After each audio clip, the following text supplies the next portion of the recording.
성경 말씀을 제가 봉독하겠습니다. 성경 봉독이 끝나면 우리 회중 모두가 아멘으로 화답합시다. 창세기 29장 14절부터 20절까지 거룩하신 하나님의 말씀입니다. 라반이 이르되 너는 참으로 내 혈육이로다 하였더라. 야곱이 한 달을 그와 함께 거주하더니 라반이 야곱에게 이르되 네가 비록 내 생질이나 어찌 그저 내 일을 하겠느냐. 내 품삯을 어떻게 할지 내게 말하라. 라반에게 두 딸이 있으니 언니의 이름은 레아요 아우의 이름은 라헬이라. 레아는 시력이 약하고 라헬은 곱고 아리따우니 야곱이 라헬을 더 사랑함으로 대답하되 내가 외삼촌의 작은 딸 라헬을 위하여 외삼촌에게 7년을 섬기리이다. 라반이 이르되 그를 내게 주는 것이 타인에게 주는 것보다 나으니 나와 함께 있으라.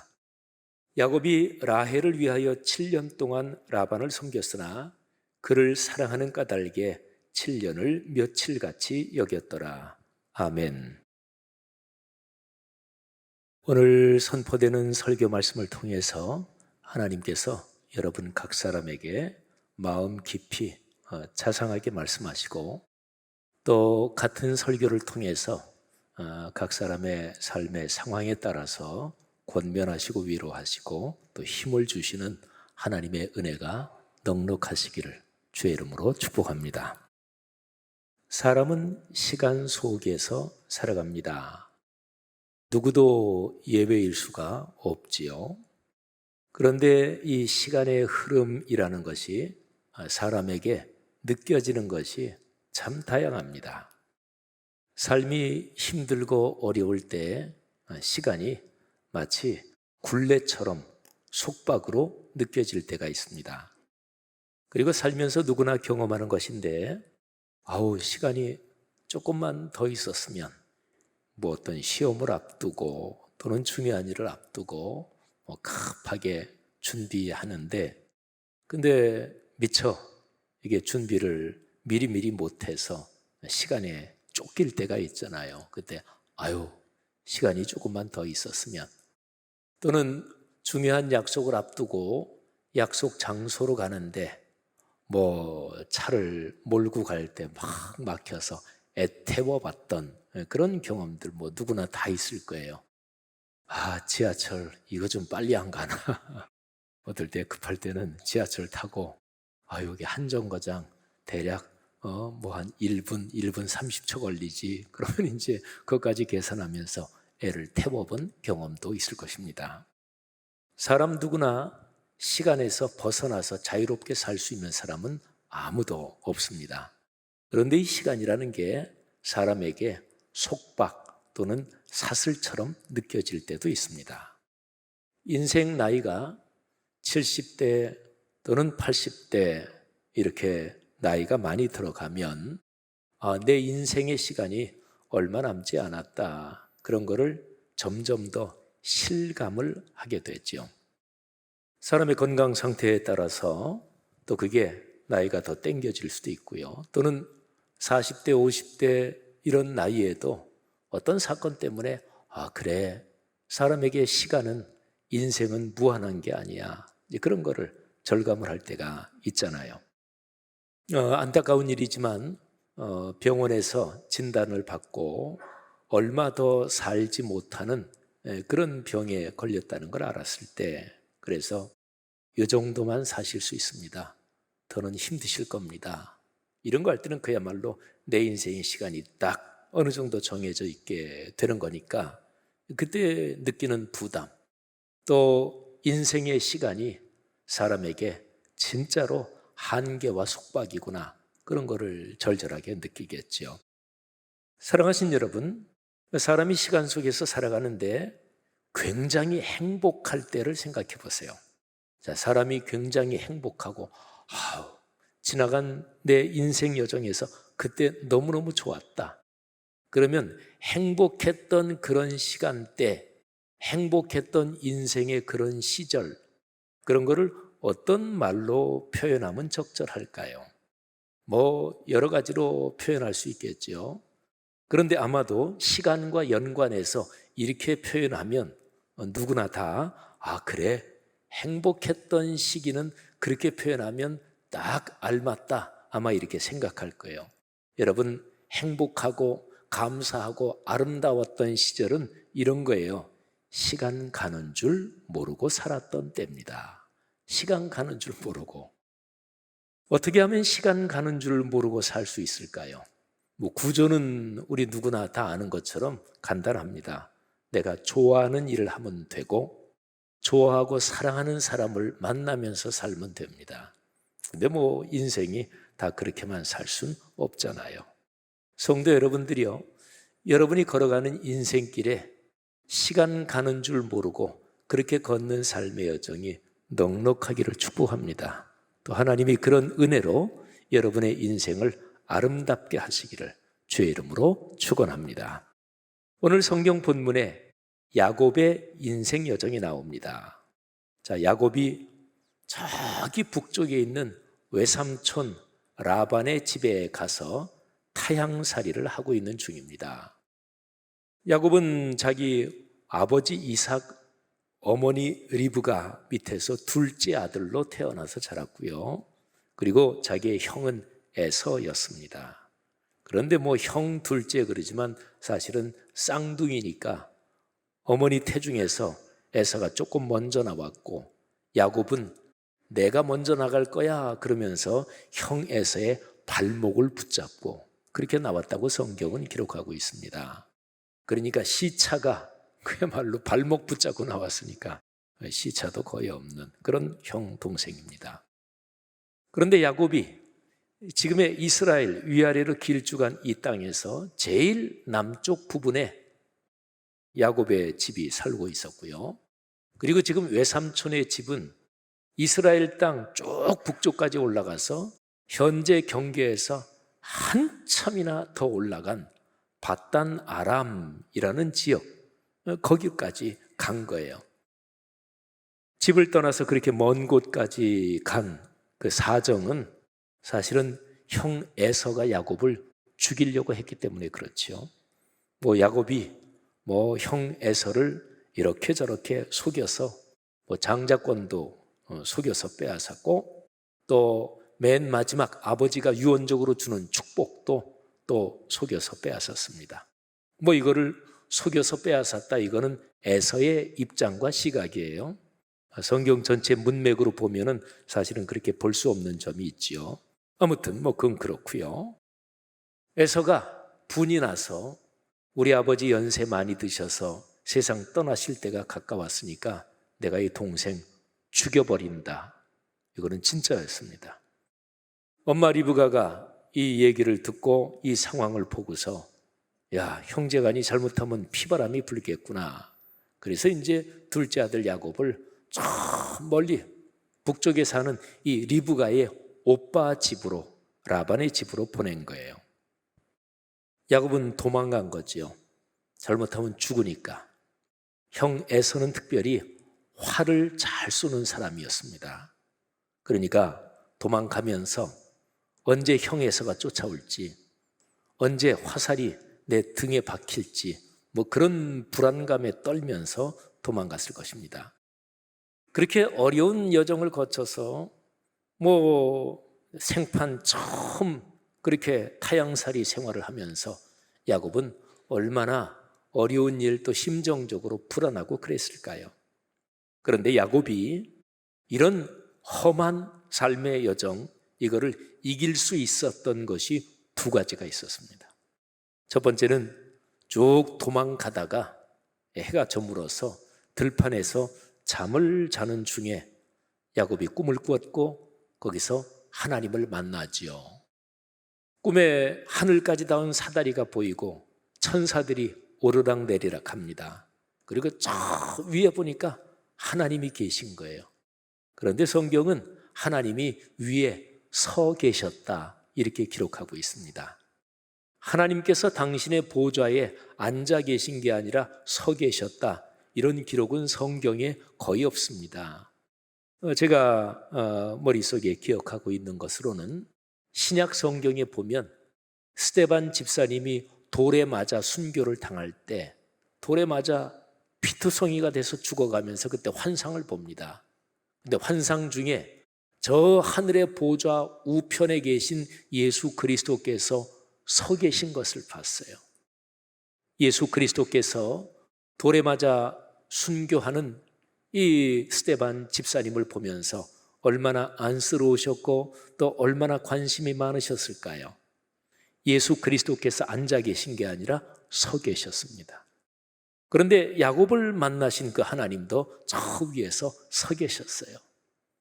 형을 피해서 도망가는 이 야곱, 그리고 처음으로 부모 스라를 떠나서 참 어려운, 앞이 어떻게 뭐가 기다리고 있을지 모르는 불안한 미래를 향해서 도망가는 이 야곱이 안쓰러우시고 해서 하나님이 서 계신 거예요. 하나님이 말씀을 주시죠. 그런데 하나님이 주신 말씀은 이 야곱의 할아버지 아브라함을 하나님이 부르실 때 그때 주셨던 어떤 신앙의 약속, 말하자면 내 후손이 하늘의 별처럼 많아질 것이다. 이 땅을 너와 내 후손에게 준다. 하나님이 약속으로 주신 아주 귀중한 말씀인데 이 법통, 이 정통 라인을 야곱 너한테 이어준다. 하나님이 그렇게 말씀하신 거예요. 야곱이 그 잠들었던 그 들판의 원래 이름은 루스입니다. 근데 야곱이 잠에서 깨어서 크게 깨닫죠. 아, 이 들판, 여기도 하나님이 계시는구나. 여기가 바로 하나님을 만나는 하늘의 문이구나. 하나님께서 여기서도 하늘문을 여시고 나를 만나주시고 나를 축복하시는구나. 그래서 그 지명 이름을 야곱이 다르게 이제 바꿔서 붙여요. 그게 베델입니다. 뜻은 하나님의 집이지요. 아, 이것이 하나님의 집이구나. 바로 여기가 하늘의 문이구나.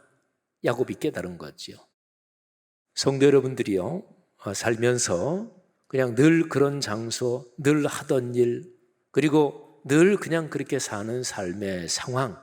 근데 거기에서 하나님을 만나고 하나님의 은혜를 체험하면 거기가 바뀝니다. 여러분의 삶에서 이런 경험들이 늘 이어지기를 주의 이름으로 축원합니다. 자, 야곱은 거기에서 타향으로 도망가다가 나의 하나님을 만났어요. 이건 야곱이 받은 은혜 중에서 근본적인 은혜지요. 자, 이게 야곱의 험한 타향살이에서 늘 마음에 힘이 되고 그리고 의지한 그런 사건이었습니다. 그다음에 두 번째로 야곱의 쉽지 않은 타향살이 중에 야곱에게 힘이 되었던 두 번째는요, 타향살이를 하는데 외삼촌의 집이잖아요. 한 달 정도를 외삼촌의 집에 간 뒤에 아마 야곱은 열심히 일했을 것입니다. 라반의 집이 양떼도 치고 하는 이제 그런 직업이었기 때문에 아마 집안에 가솔이 꽤 많았을 거예요. 왜냐하면 라반의 그 선대에서 이미 크게 성공을 했어요. 나홀, 그리고 나홀은 할아버지고 그 밑에 아버지가 부두엘 뭐 이런데 크게 성공했습니다. 양떼가 많았겠지요. 야곱이 뭐 외삼촌이라도 뭐 생판 처음 보는 사람이니까 뭐 남의 집에 간 거니까 열심히 일했겠지요. 한 달 정도가 지났습니다. 외삼촌이 조카를 불렀어요. 야, 조카야, 내가 비록 우리가 이렇게 혈육인데 그런데 내가 아무런 대가도 받지 않고 그냥 일만 하면 안 되지. 자, 내가 우리 집에 계속 살면 좋겠고 그런데 내 품삯을 어떻게 쳐주면 좋겠느냐 한번 말해봐라. 근데 야곱이 그때 대답하기를 외삼촌, 둘째 딸을 제 아내가 되게 해주십시오. 제가 둘째 딸을 제 아내로 맡게 허락해 주신다면 제가 7년 동안 품삯을 받지 않고 제가 일을 열심히 하겠습니다. 라반에게 딸이 둘이 있었어요. 언니 이름은 레아. 이게 이제 이름이 담은 뜻이 암소라는 뜻이고요. 둘째 딸이 라헬인데 그 뜻이 암양이라는 그런 이름의 뜻을 갖고 있습니다. 아들들도 또 있었어요. 그런데 오늘 성경 말씀에 보니까 레아는 시력이 약하다. 그리고 라헬은 곱고 아리답다. 이렇게 번역이 되어 있어요.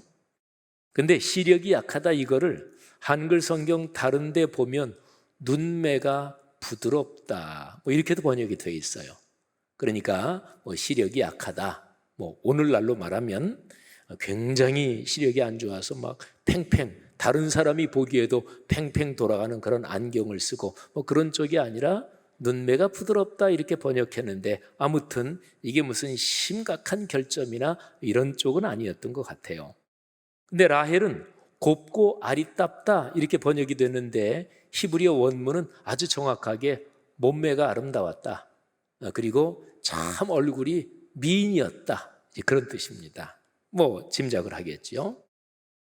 야곱이 한 달 정도 있으면서 라헬을 이미 마음에 깊이 사랑하고 있었습니다. 자, 야곱의 얘기를 듣고 외삼촌이 이렇게 얘기합니다. 아이 그래, 내 딸 다른 데 시집 보내는 것보다 내 혈육인 내 부인이 되게 하는 게 나도 좋다. 그래, 품삯을 그렇게 하기로 하고 우리 집에서 계속 같이 살자. 외삼촌이 그렇게 얘기한 뒤에 오늘 성경 본문 20절을 보면 이렇게 기록이 되어 있습니다. 야곱이 라헬을 위하여 7년 동안 라반을 섬겼으나 그를 사랑하는 까닭에 라헬을 깊이 사랑했기 때문에 7년을 며칠같이 여겼더라. 여러분 짐작이 가십니까? 그러니까 7년이 지나고 나서 이제 라헬을 부인으로 맞아들여서 결혼은 하는데요. 그런데 한 집에 이제 같이 사는 거잖아요. 아마 7년 동안 연애를 신나게 했을 것 같아요. 양치러 가서 둘이 그냥 이런저런 얘기도 하고. 그러니까 7년을 며칠같이 여겼습니다. 시간 가는 줄 모르고 살았습니다. 여러분, 하나님께서 야곱에게 주신 은혜가 내가 너를 떠나지 않는다. 내 할아버지 아브라함에게 약속한 그 약속을 너한테 준다. 이거는 근원적인 은혜지요. 그런데 두 번째 하나님이 주신 은혜가 바로 사랑하는 사람을 만나게 하신 것입니다. 이거는 일상의 그리고 현실적인 은혜였습니다. 여러분, 사람이 어렵고 힘들 때 내가 이렇게 어렵고 힘들고 그리고 절망까지 하게 될 때 그때 주변에서 나를 아껴주고 사랑해주는 사람이 몇 명 정도가 있으면 절망에서 벗어날 수 있을까요? 한 10명 정도는 돼야 될까요? 아니면 더 좀 많아야 되나요? 한 대여섯 명만 있으면 되지. 그런데 아닙니다.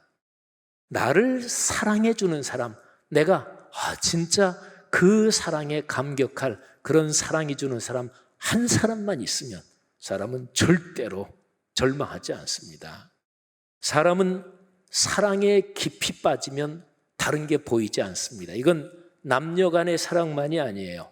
부모, 자녀 또는 할머니, 할아버지와 손주들 또는 어떤 예술에 대한 내 일에 몰두하는 또는 젊은 청소년들이 게임에 빠지는 것, 넓은 의미로 어디에 깊이 몰입한다. 사랑의 개념을 이렇게 좀 넓게 잡으면 그러면 사실은 하나만 있으면 됩니다. 자, 보세요. 야곱은 근원적으로 하나님의 보장을 받았습니다. 그리고 현실적으로 깊이 사랑하는 사람을 만났습니다. 야곱은 시간 가는 줄 모르고 7년을 그렇게 살았어요. 행복했죠. 성도 여러분, 여러분의 삶은 어떠십니까? 여러분의 삶에 하나님의 은혜가 분명하십니까? 사실은 하나님은 내가 너를 사랑한다, 너를 떠나지 않는다. 하나님은 문제될 거 없어요. 하나님 쪽은 걱정하지 마세요.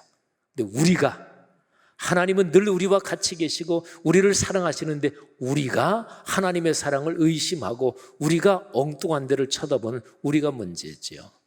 하나님의 은혜는 분명합니다.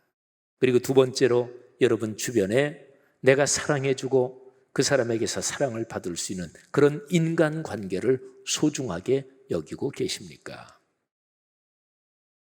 제가 아는 목사님 중에서 요즘은 골프들을 참 많이들 하시는데 목회자 중에서도 골프를 하시는 분들이 꽤 많아요. 그런데 어떤 다른 교단 목사님인데 저하고 연배가 비슷하신 분인데 그분이 이제 교계 목사님들 중에서 그분 하면은 골프가 대단히 실력이 좋은, 누구나 다 골프 좀 치는 분들은 다 알아요. 근데 한번 목회자들이 한 대여섯 명 이렇게 모여서 편한 자리에서 이렇게 얘기를 하는데 그 목사님이 골프가 다 좋은데 심각한 단점이 있다. 그분이 그냥 진지한 표정으로 그러니까 다른 목사님들이 저 양반 골프가 아주 대단한 실력인데 골프가 다 좋은데 단점이 있다고? 그래서 뭐냐고 그랬더니 그분이 계속 진지한 얼굴로 골프가 다 좋은데 단점이 재밌다는 거다 그러는 거예요. 그러니까 다른 분들도 이분이 농담하는구나 알고. 근데 그분이 얘기하는 거예요. 그런데 한 가지만이 아니라 세 가지인데 두 번째 단점은 너무 재밌다는 거예요. 그리고 마지막 세 번째 단점이 있대요.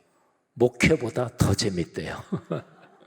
그 얘기를 듣고 목사님들이 그냥 빵 터지면서 여러분 뭐가 한 가지가 무지무지하게 재밌고 어디에 내 마음을 다 쏟아 바칠 게 있으면 삶은 행복합니다. 야곱은 그랬다니까요. 야곱은 자기의 인생이 하나님이 함께 계신다는 근본적인 은혜 그리고 자기의 삶의 주변에 또 평생 사랑으로 서로 보듬어 안고 인생길을 동반할 그런 동반자를 만났습니다. 여러분, 여러분의 삶에 이런 은혜가 충만하기를 바랍니다.